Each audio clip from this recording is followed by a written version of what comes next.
Wow. So Diego built that fancy new intro. That's pretty cool. Diego makes me look good. He makes me look more polished and professional, than I really am. So, hey, you guys, chime in. Adam, I love it. Faithful Adam. Video is pretty cool, huh? It's like, yeah, it makes me look like I actually might know what I'm doing. Imagine that. Oh goodness. How are you, Adam? How are things? Have you been busy or are you in between things? How is it for you right now? Hi, Sam. Happy Tuesday. Happy Tuesday. Uh-oh, no audio. Okay. Let's see. Oh, Diego hears me. Okay, so maybe the audio might be on your side because I think Diego's saying he can hear me, Sam can hear me. So maybe Adam go out and come back in and see if that helps. Okay, Charles, great, awesome, thank you. Good to see you guys. Hi, Robin. Adam's gonna reboot and come back in. Don't leave us. Hi, Tanya. You're in Branson for an audition. Oh, good. Hope to catch up later tonight, but caught you for a minute. Yay. Good luck, Tanya. Everyone say a quick little prayer for Tanya that she will be calm and that she will have all of the recall and the energy and that she will be able to just release it and have peace about the audition and whatever happens after that. I know John, he built that like drums, everything. Like I said, he kind of makes me look better than I am. So that's good. I need that. I've needed that for a long time. Happy holidays, Holloway Nation. I know you might see I have a couple of little Christmas trucks in my background here. Little trucks hauling Christmas trees. There's one right there too. And then I have my snowflake earrings on and my Christmas nails. You can't tell, but there's a little candy cane on my finger. So, yes, I'm very into Christmas and I'm excited, but I just can't believe how fast it's gone. So today is the 12th and Christmas is only 12 days away. Well, we open presents on Christmas Eve and go to church on Christmas Eve. So I'm always thinking the 24th, but anyway, 13. John, I love it. I almost thought I was on the wrong site because of Diego's magic. I love it. It's so true. I know when it came on, I was also like, "Oh, okay, this is new." Um, oh, Monas, thank you. That's very nice of you. That's very nice of you. I look like I have some like fur thing on, but actually it's just a really warm, cozy shirt because it is kind of cool here. And I'm one of those people that keeps my house really, really cold. And like the other day, I woke up and it was 58 in the house because I love being underneath a blanket. And so I'd rather have the fireplace on and be under a blanket than to have it really warm in the house. So I tend to, in the winter, love these kinds of cuddly things. So anyway, hi Ivy from Charlotte. We have lots of uh lots of Charlotte peeps, including Diego. And I work with a producer who's out of Charlotte, Gary Wheeler, who's awesome. So I have a place in my heart for Charlotte. Sorry, I had a cold and got a little sick last week, and so I'm pretty much over it. But every once in a while, you might see me sniffle a bit. Um, Dahlia, hi Dahlia, you missed the intro. Diego's going to play it at the end for anyone who missed it. His magic touch, his beautiful work. Man, Diego, if I don't say it enough, I love you so much just for all you do for all of us, all of your clients. Actually, all the community as a whole, not just those people who are officially your clients, but for all of it. Yes, teamwork. There you go. Okay. Before I forget, I do wanna tell you that, this is gonna be the last Tuesday until the end of the year. So, which is really only 2 Tuesdays that will, be taking off. So today's the 12th. We won't be here the 19th or the 26th, but we will be back January 2nd. That would be the plan. But we'll post announcements on my page and on Diego's page just to confirm when we're coming back live and maybe what our plans are for the first few weeks. So for the next 2 weeks after tonight, we're going to take our Christmas break and then come back for an amazing new year. And that way we can start the new year together and we can look ahead and be hopeful. And um, yeah, just a new year always brings all kinds of new opportunities. And, we'll see what comes. And so just keep that in mind. And then the second we'll be back. So, hi from Virginia. Hi. Woohoo. Um, 2024, Robin. That's awesome. Charles and John, like bummer, sad face. I'll be thinking of you though, because on Tuesdays I automatically think of you guys. So you will be in my heart. Okay, so I want to jump into questions, and I did see one. Antonio Watts. Hello from New York City. How do I get cast on The Chosen? We've gotten this question several times in the past, but I will answer it. I want to address it again just because it is one of the questions I get asked a lot. John, you're so cute. It's one of the questions I get asked a lot, which is how do I get cast on The Chosen?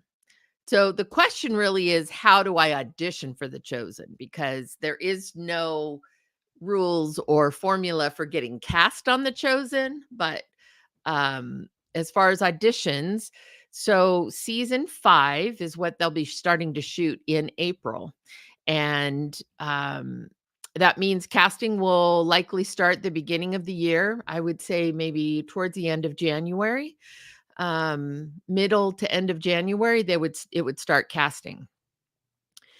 If it's going to be the way it has been the last seasons, there's 2 different sets of breakdowns that go out. They all have the same information, but they go out differently because it's such a huge job that we, in the past seasons, have divided it up the past couple of seasons geographically. So, I'll just speak to last season. Tony Brock and Sally Allen, Brock Allen Casting, they're the casting director partners on The Chosen. They're based out of Austin, or their company is based out of Austin. And so they handle basically the middle of the country, which would probably cover a lot of you because they end up covering Atlanta as well. And then I cover LA, West Coast, New York, East Coast. I have to remember who did Canada, but we go out to Vancouver, Toronto, and then I cover Europe. And so we put out different breakdowns. So you'll want to look for breakdowns from both offices. Keep in mind, not just my name, Beverly Holloway Casting, but keep in mind Brock Allen Casting, Tony Brock and Sally Allen for breakdowns. Tell your agents to look for breakdowns from those offices. I will try to keep you informed, I will keep you informed when I know that breakdowns are going out so you guys can specifically know to start looking for it and to call your agents and let them know. Now, something I oh, Emily, you're so cute. I'll come back to that, but thank you. Emily says she saw me in The Perfect Christmas, which it came out December 8th. Hope you guys are enjoying it. And it's not playing in my city yet, so I haven't been able to go to the theater to support it.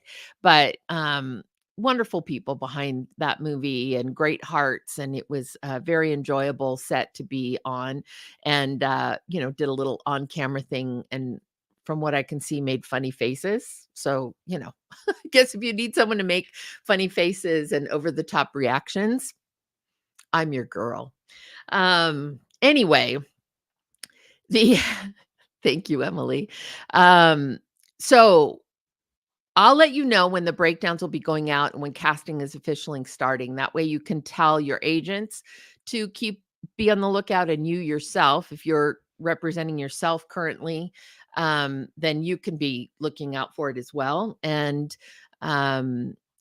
I'll be able to clarify ahead of time. Last year, it caught some people by surprise that I released to Actors Access on the West Coast, East Coast, and Europe, but Brock Allen didn't release to Actors Access. So people who were trying to find it in Actors Access, who were in the middle of the country, weren't finding it. And I didn't realize that they hadn't released. So it got a little confusing. But we'll clarify that ahead of time so that you guys know exactly where to look and where to be on the lookout. So anyway, that's the scoop. And then you just have to follow the instructions. So one of the things I'll clarify about casting on The Chosen is typically, at least in the last 4 seasons, there's been 100+ roles that need to be cast each season. That's in addition to the roles we've already cast. So we don't put out a breakdown for 100 roles.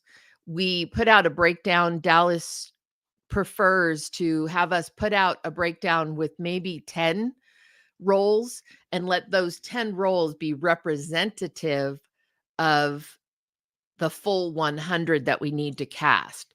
That way there's a little more meat for people to audition with, and we aren't having to go out each individual role and have people submitting for 10 different roles. We can just focus it.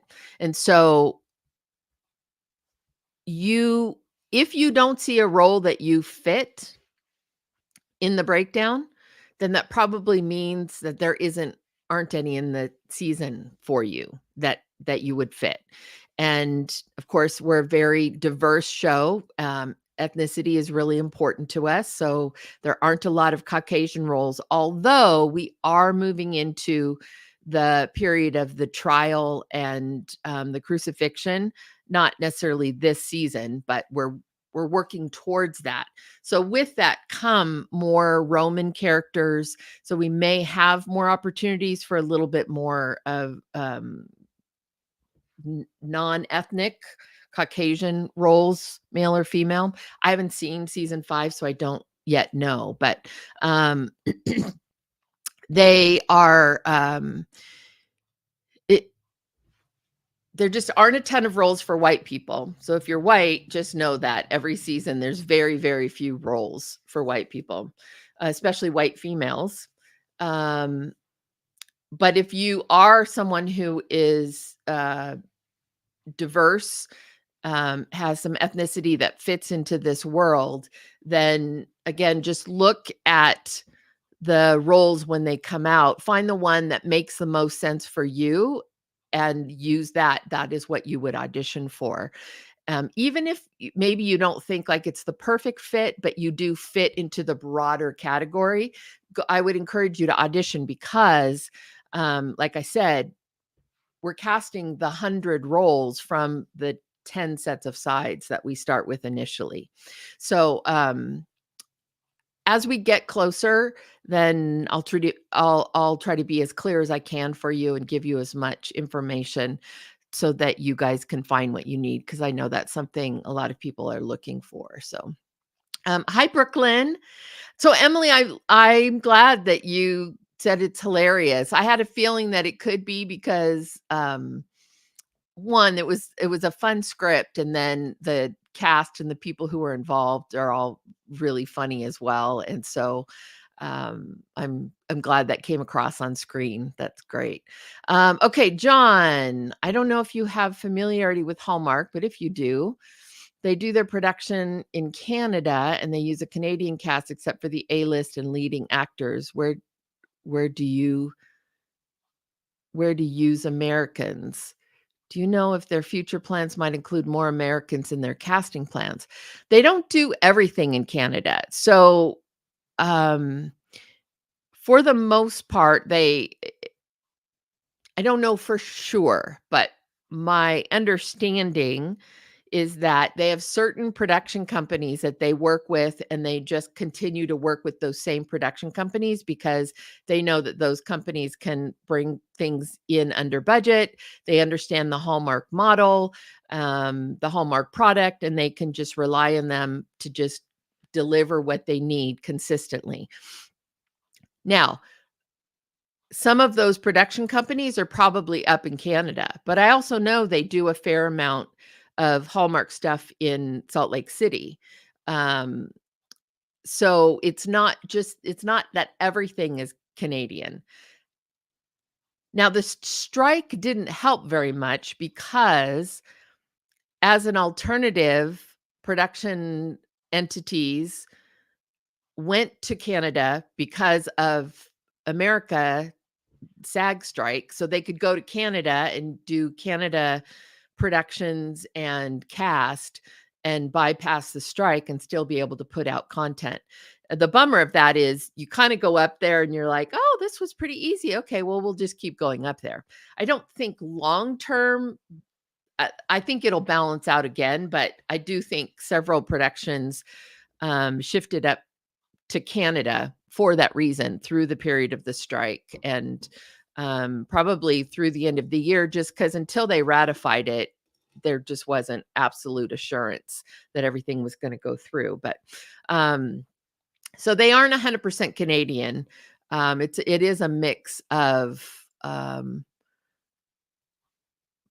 American and Canadian production entities. But there are reasons they go to Canada because sometimes there's some significant cost savings and incentives. So I'm sure it's a mix of those things. I meant to say, uh, do use Americans in leading roles? Yes. But if you're not a lead actor, they hire Canadians. Yeah, if they're Canadian. So the way that the Canadian production incentives work is that when you take a production and go up to Canada for your production and there's incentives, you're going to benefit from the tax incentives or production incentives that they have up in Canada. Well, they'll only extend those incentives with certain parameters. And one of those parameters is a large majority of the cast have to be Canadian actors. They aren't really excited about you coming up to Canada, taking their production incentives, and then bringing a bunch of Americans.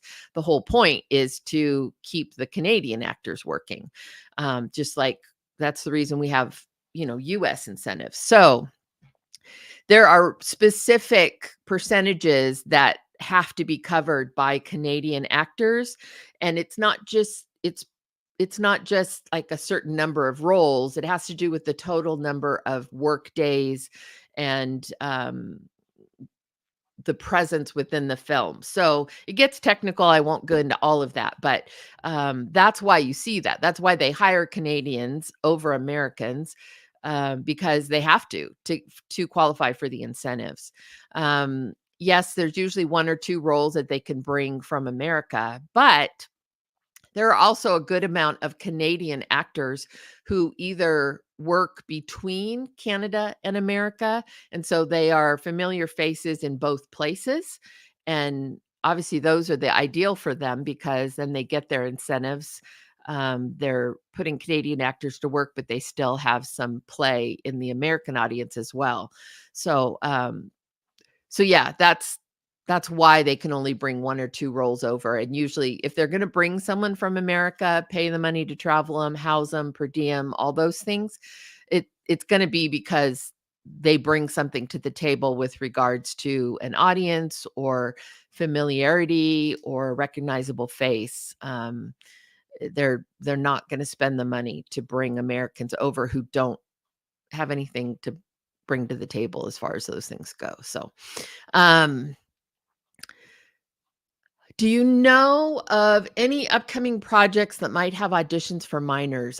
That's a really broad question, and I don't. I suspect that there's going to be a lot coming in the first of the year because so many people were kind of sitting back and waiting to see what was going to happen. And then naturally, there's a lull at the end of the year through the holidays as everyone kind of focuses inward and focuses on family and the holidays and celebrations and things.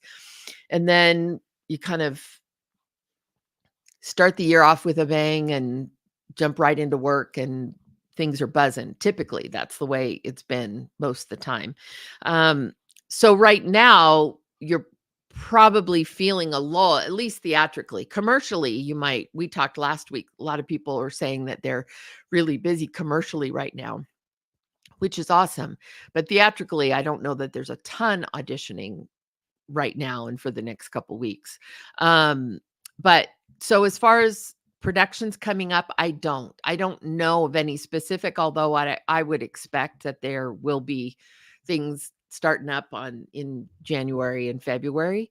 Um, and the one project that or two projects that I'm working on that I know I'll be doing the beginning of the year, unfortunately don't have minor characters. They're both kind of unique projects. Um, but I always say keep your keep your ear to the street as far as what I mean is the community. Ask that question. Make sure you're plugged into the various social websites that talk about what's coming up or who might be doing auditions, and just ask that question if anyone knows and who hears of what, who's doing what. So Brooklyn, how about the news of the new studio, The Wonder Project? It sounds so wonderful.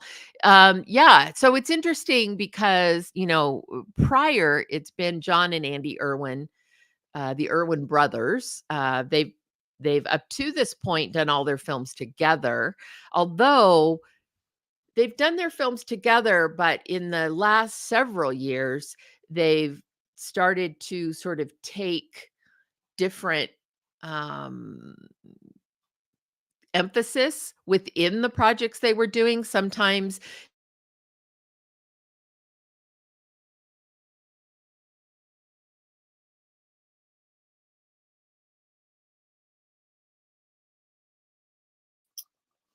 So there's a bit of technical difficulties with Bev's stream I just saw. So I just came on here and jumped on here real quick. She is still frozen. So hopefully I'm not frozen.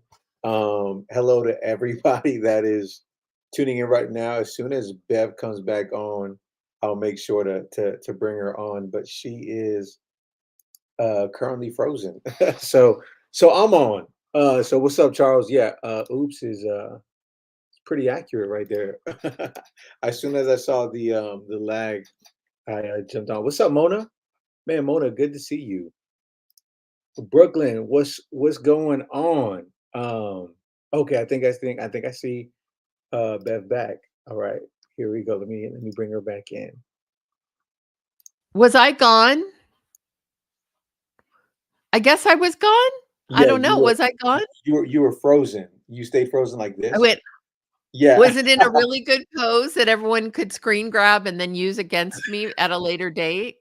So I just jumped on, but back to you. Okay, okay. I do realize I have several windows open. Let me close them so that I'm not creating as much of a conflict. And um, I don't know why. That was weird. Okay. Must have just been the internet temporarily. Okay, so where was I? Oh, the Project. So, yeah, in the last couple years, the two brothers sort of naturally were taking on different roles as opposed they for several years they were co-directors. And then like Jesus Revolution, Andy was an executive producer, but John was a co-director with Brett McCorkle. And then Andy was an executive producer on Unsung Hero, which I did and is coming out in the spring. But John wasn't as involved in that because he was off kind of prepping and doing um, Jesus Rev, so and other projects. So I think um, it's just been a natural sort of result of them each growing and then dividing. So I think it's wonderful in that it just means more impact, right? Rather than them staying in and having everything be under the kingdom roof. Now you take these two powerhouses and they're each going to have their impact out in the marketplace and provide more opportunity. So I see it as a good thing. And I know that the kingdom team is still really strong and focused, and I'm excited to hear more about the Wonder Project and the things that they have brewing as well. So, like we said, high tide raises all boats. So I think it's great. I have a lot of respect for all of those people involved, and um, so I'm excited to see where that goes. So yeah, can't be a bad thing, right? Okay. Yes, more impact, more stories to share. I'm excited as well. Yeah, and they're excellent filmmakers. So, that's what we need. We need more high quality films getting out there so that we're getting a stronger reputation for what is the kind of faith film genre, or films of faith. And so I just think the more people we have doing that, the better. Hi, Jean. Yes, exciting things to come for all. Absolutely. Um, Jean, I hope you're doing well. I haven't seen your name in a little bit, but okay. Question: the industry can be a challenging place to navigate relationships. Oh, that's for sure. How do you determine genuine relationships and or business colleague? Um, a lot of that, I think, comes naturally. There's just some people that you naturally feel more comfortable with or feel like you can be more vulnerable with or go to a deeper level with.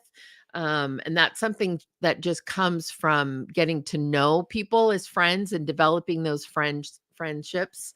Um, and I, one of the things that I've struggled with over the years was being guarded, too guarded, if that makes sense, in that I gosh, how do I explain? When I'm at a festival or if I'm speaking, I try to give 100%. I try to be very present, and part of that is because there were years in the past, I think, where I wasn't that way, and it's a priority to me now. So I try to be very present and interactive and engaging with people. But as you can imagine, it can get really exhausting. It can get it's just mentally exhausting, because you really want to be there and be invested in people and have real conversations and be authentic and all of those things. But that just obviously takes emotional and, mental sort of effort. And I love it, so I do it, a lot. I enjoy it. I enjoy talking to everyone, so I do it, but I'll find myself exhausted. And I used to then retreat to a solitary place and kind of just be on my own as a loner. Um, and sometimes I still do that. Oftentimes I'll go in the car and just start playing some music or worship something and just kind of rejuvenates me. But I have over the last few years, Diego calls it beving when I'm like talking to people and, um, getting into these kind of lengthy conversations. He calls it beving.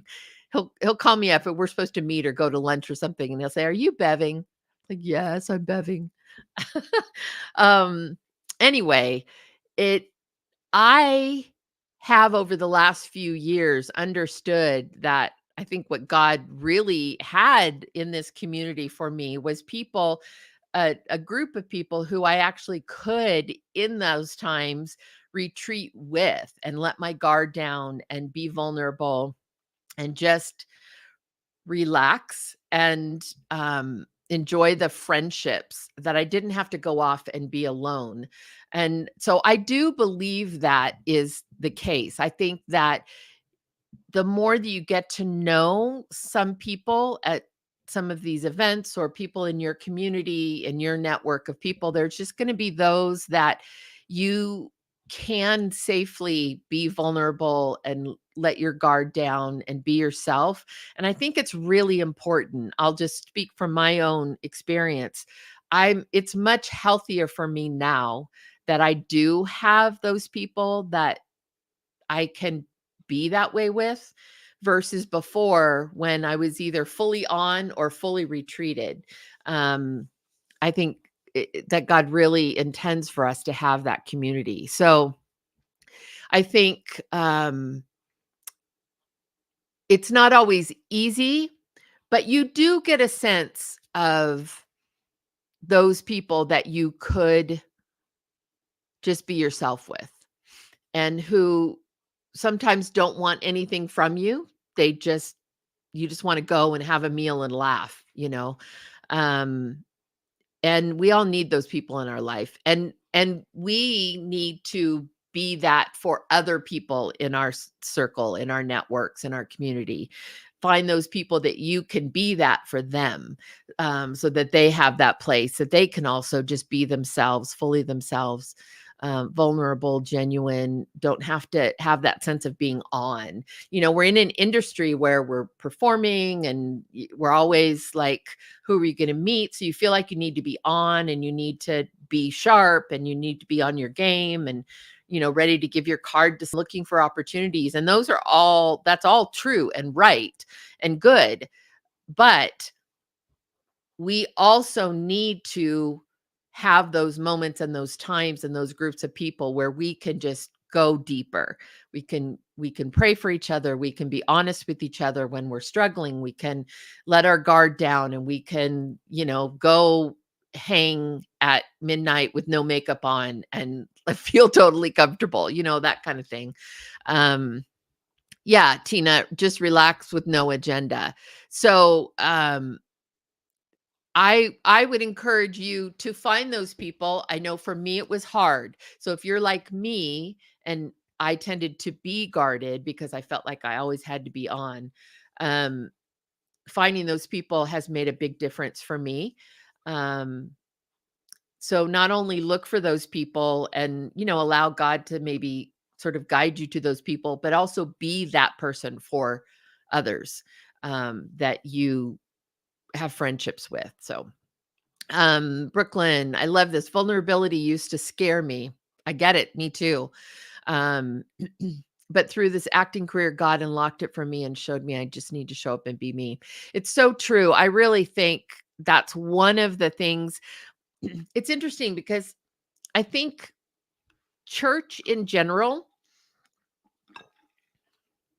there can be a tendency to do the show up on Sunday morning and look your best and be ready and kind of walk through the day, and people say, "How are you?" And you're like, "Oh, I'm good. How are you?" "Oh, I'm good." Deep down inside though, we're dying, or there's something really big we're going through that we're actually really struggling. And we don't always feel like we can be vulnerable. I think it's the same in this filmmaking community that we're in. There's a tendency to feel like I can't show vulnerability because, well, I'll just speak for myself. I felt like I couldn't show vulnerability because vulnerability meant weakness. And if potential producers or directors or even actors saw me as weak, then they wouldn't hire me. They wouldn't feel like I was capable, or um, that I wasn't like on my game or strong or ready to go or sharp. And so I felt like I just always had to be on and always had to look strong and always had to look capable and all of that. But the reality is it's not sustainable. It just isn't sustainable. It wasn't for me. I don't think it is for anybody if they're really honest, if we're really honest with our um with ourselves. Um And the more I think we can be honest with each other, the more we can create environments and opportunities where we are embracing each other's vulnerability and embracing each other as fully fleshed out human beings, um, with all the aspects of humanity that God gave us. The more that we're doing that, the better we are going to be as a community, I think. So yeah, vulnerability can be very hard because, at least for me, at one point, I thought it communicated weakness. But now I feel like it communicates honesty and authenticity. And those are actually qualities we want in the people that we work with and the people that we have community with and that we are friends with. So that's shifted in me, but it took a little while because it was not a natural thing for me. John, since you're on the people topic, you can plead the fifth if you'd like. Oh no, I don't know what's coming because I don't want to put you on the spot. Do you have a favorite actor that you enjoy working with because that person allows you to relax and everything just clicks? Your personality just meshes with theirs. Yeah, there's actually a lot of them, and I probably won't name them only because I know I'll forget somebody. But yeah, no, there's a lot of actors that are like that, that are just a joy, and you just have a great time. One of the people that I am loving, Lee Allen Baker. She was on with us the week before last. That woman, man, I could be whatever. We could be absolutely genuine. She is the most honest, genuine, real, authentic people, loves people, has a heart of gold, but she is a kick butt actress. She is great at what she does. Very, very talented. Um, but someone on here just said, vulnerability is confidence. I feel like that's more with her. Um, she has a lot of confidence in herself as far as her acting, her skill set, her technical training, all of that. Um, and so it allows her, I think, to be herself and to not have to be quite so on every minute of every day. But she's one of those that it's been a real joy in the last year and a half, getting to know her more and spending more time and just being able to be absolutely myself with. But there's many others. She just comes to mind because I've been talking with her most recently. But there's some actors who've become very dear friends and prayer partners. And Candace Kirkpatrick, I don't know if she's on here tonight, but man, that woman she just has a heart of gold. And she is a prayer warrior, but we have real conversations, and it's just a blessing. There's so many of them. I'm gonna say, Jean, there's so many people on here that I feel that way about. So, it that way, and I recognize that. I realize that that's it's not always the case, but when you find those few, it's really, really great. So, yeah, see a lot. Candace is getting a lot of love on here. That's for sure. Um, so I guess I would ask you, John, have you found that those people that you can just be yourself with and you can relax and you can be vulnerable with and you don't have to be always on? Have you found that for yourself? Just curious. Um, yeah. Love you too, Jean and Tina. Yeah, Tina, we've had some great conversations as well and some real meaningful time together. It's wonderful. We're very fortunate, for sure. Um so yeah, I hope you have, John. I hope you have found your peeps, because it definitely makes life easier for sure. Okay, Diego, do you have any other questions? How many headshots? Let's see. How many headshots does an actor need? Seriously or serious? Oh, I thought you were like, seriously? No, serious, funny, submit based on the part. Okay, so headshots. For theatrical is different than commercial. Commercial headshots are a little more on the nose and a little more broad in your expressions oftentimes. Um, and so commercially, you would definitely want like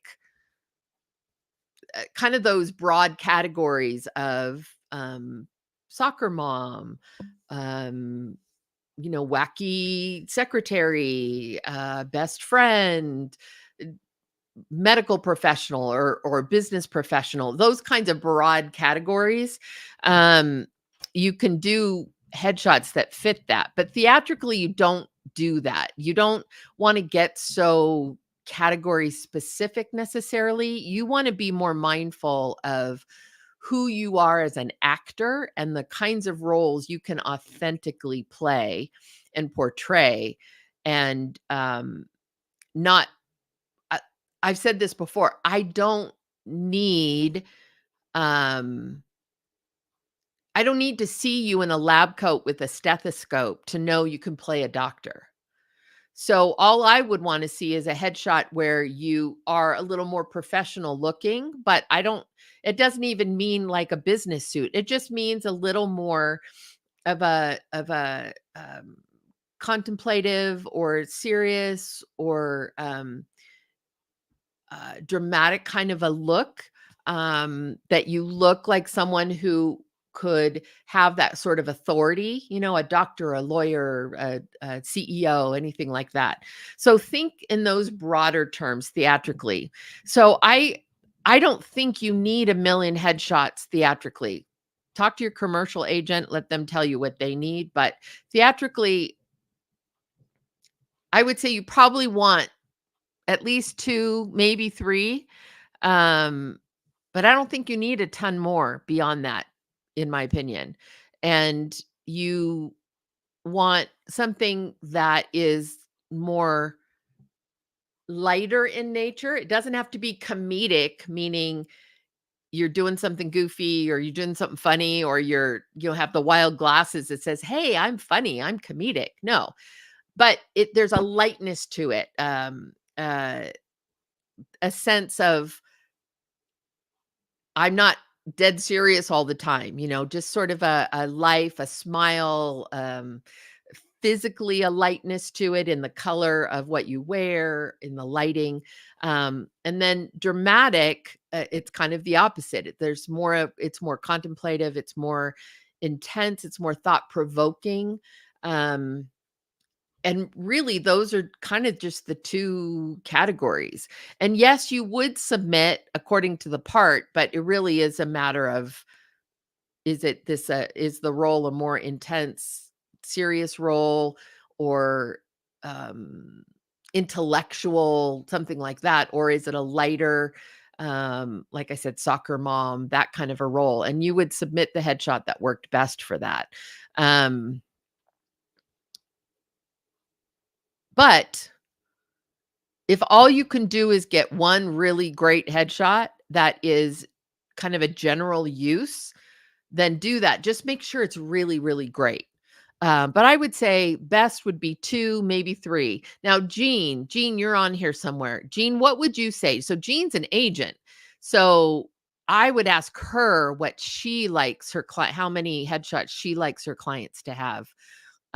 Because really the headshot thing that's an agent representative kind of thing, because when you submit, what you're submitting on the front of the submission is only one headshot. Now, I do like to click and see their other photos. And so it's great. If you have 5, 6, 7 photos, that's great, but I don't need 5, 6, or 7. And I understand that all of these cost money. So I guess I'm being mindful of the fact that if you don't have the money to go and do a session where you can have that many looks, then probably 3, I would say. But Jean is saying, I prefer 4 to 6 looks for theatrical. So there you go. When I click on a submission, obviously it's the main headshot that gets my attention. That's the most important one, is choosing that one that you're going to put forward. But I do like to click on that and see other shots. So that makes sense, 4 to 6. Um, so yeah, there you go. I'd like to see probably, like I said, at least 2 3 at the minimum, and then if you have more, that's great. But I understand they cost money, so just balance that out. But so 4 to 6, that's the answer. I love this that you're here, Jean, because it's kind of like we get the duo. Um, sorry, my voice is getting scratchy. I saw on here Diego mentioned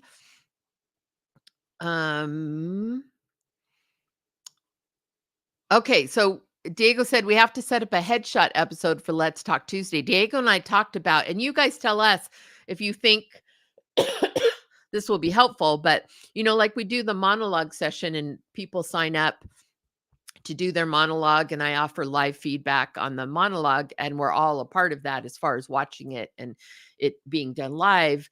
I was thinking we could do the same thing on headshots, which is you sign up with Diego, have your, you send your headshot to him and then we show your headshot, you come on live with us, and then we talk about what's working, what might not be working.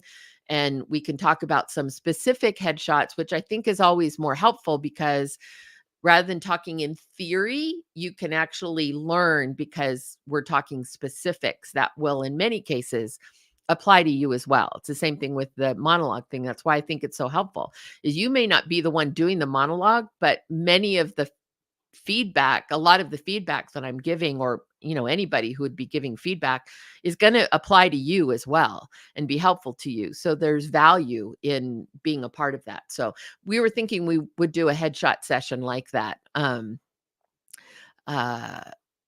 If it seemed like something that everyone would, yeah, okay, good. Yay. So we're liking that. So that would be something we'll do in the first of the year and we'll let you know so that you guys can sign up to send your stuff in. John, I'm going back to your note. You said you found that person. His name's Peter. Peter is awesome. He's a wonderful man, wonderful, wonderful man, talented man, but wonderful man, just smart and gracious and funny and kind. And so I'm glad. That's awesome. That's great that you guys have that connection there. Makes such a difference, doesn't it? When you just have your tribe of people. And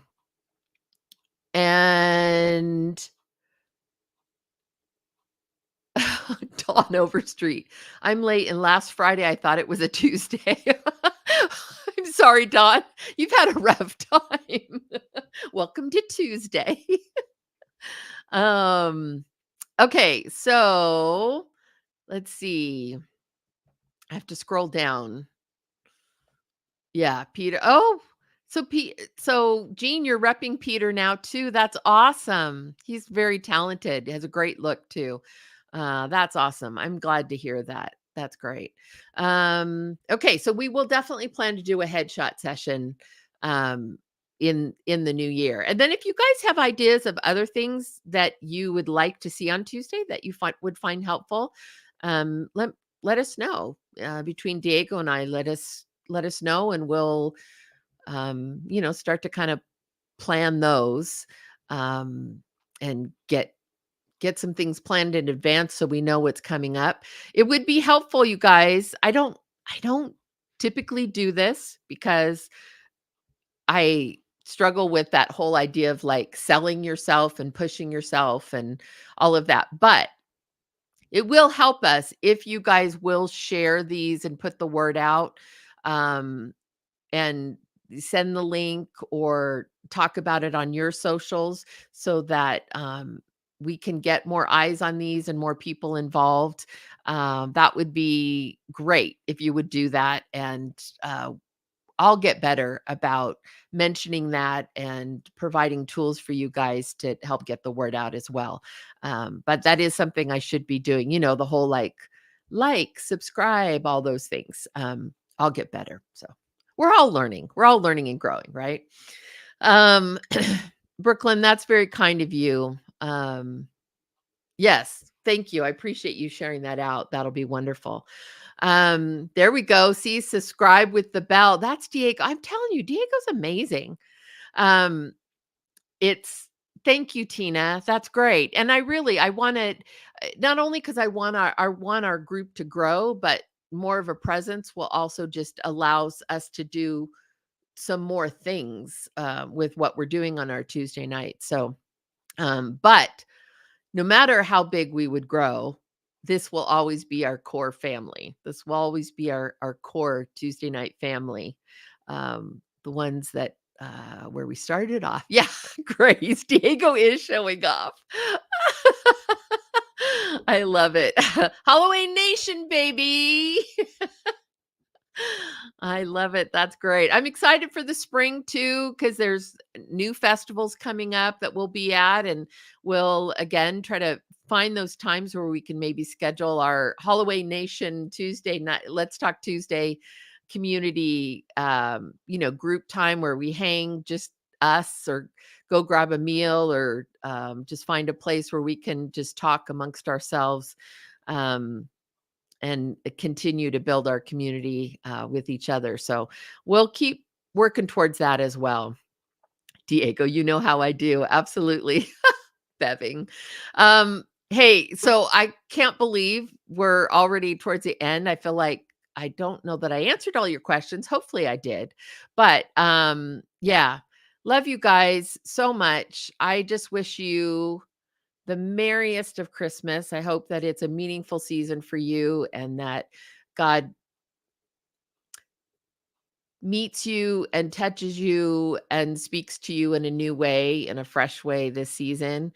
And maybe take some time to just sit by the Christmas tree with the lights on, play some beautiful music, and just let it be quiet and um, get out of the hubbub of everything and just steal away some time for yourself and just soak it in. It's a beautiful season. We have so much to be thankful for. Just the miracle that is Christmas. So, love you guys, and we'll be back the beginning of the year. In the meantime, I hope you're safe and healthy and that you have a wonderful, wonderful Christmas. I wish you a Merry Christmas. I wish you a Merry Christmas. I wish you a Merry Christmas and a Happy New Year. Love you guys. See ya. Bye.